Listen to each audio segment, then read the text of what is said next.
mihitsy izao raha ohatra ny hoe mandreherehetra mahita ny tanana.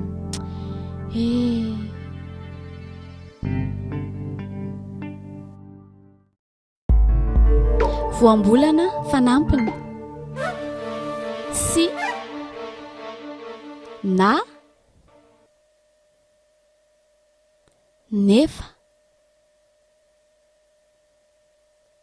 satria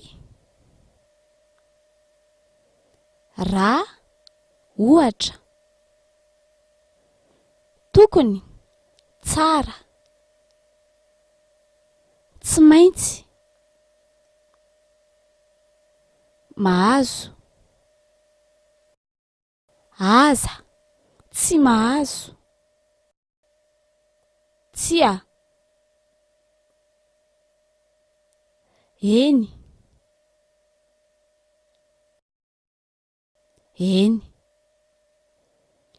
miova manjary mila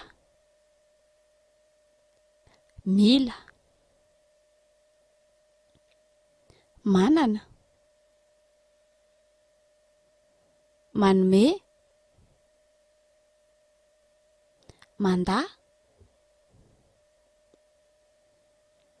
mitondra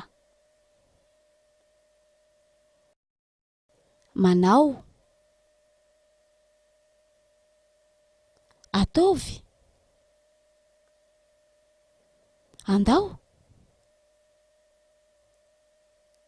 avy miandry mijanona andraso mijanona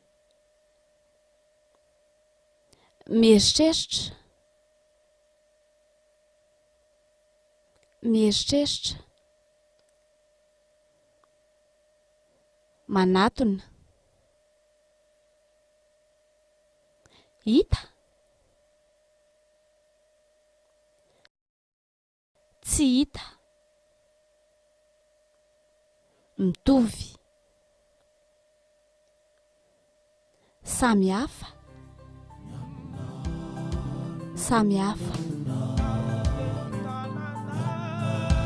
vita